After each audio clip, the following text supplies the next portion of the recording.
Chapter 7. We returned from our trip and found a number of strangers gathered at the village. They were gathering from the country about, and a number of the masters were congregating for a pilgrimage to a village about 225 miles distant. We wondered at this, for we had been in that direction and found that the trail traversed what we called a sandy desert. It was in reality a high plateau covered with sand hills that the wind had shifted back and forth, and where but little vegetation grew. Beyond this desert, the trail led over a small range of mountains, which is a spur of the Himalayas.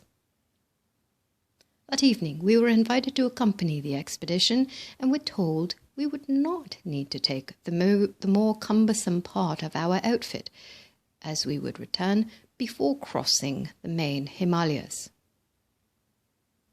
The expedition was to start the following Monday. Of course, Just and Nepro had everything in readiness, and early Monday morning we swung into line with about 300 others. The greater portion of these had infirmities for which they were seeking healing. All went well until the following Saturday, when there arose the most severe thunderstorm we had ever experienced. There was a perfect downpour for 3 days and 3 nights, a forerunner of summer, as they called it. We were camped in a very convenient place and did not suffer from the storm. Our greatest anxiety was about provisions, for we were certain that this prolonged delay would cause serious inconveniences to all concerned, as there was but enough brought along for the trip, not counting delays. This delay seemed doubly serious to us, for, as we saw it, there was no place to replenish our supplies unless we returned to our starting point, possibly 120 miles distant, a greater portion of which lay over the sandy desert already referred to.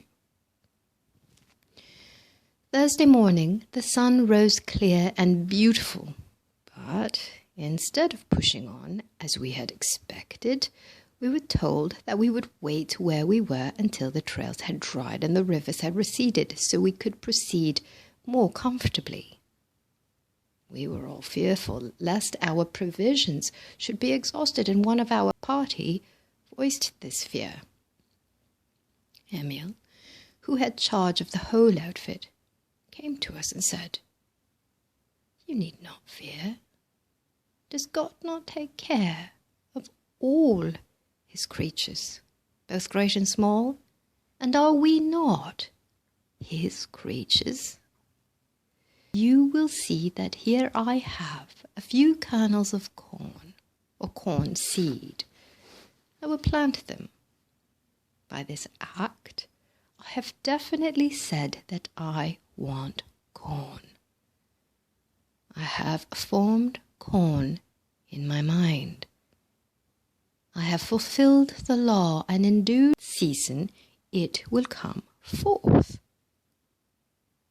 Is it necessary for us to await the long, arduous process that nature in her slow growth and unfoldment will take in order to grow corn?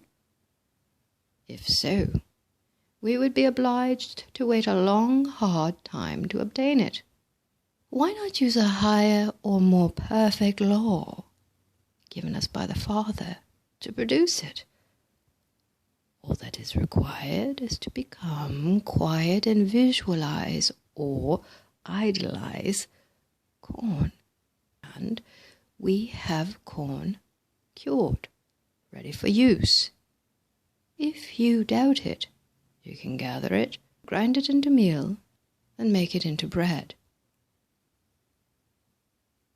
There before us was corn grown and cured so that we did gather it and grind it, and afterwards made it into bread.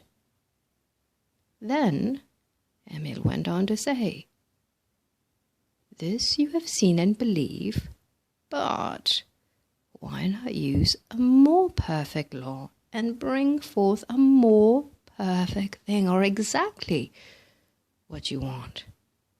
Bread. You will see by using this more perfect, or as you would say, more subtle law, I am able to bring forth exactly what I need. Bread.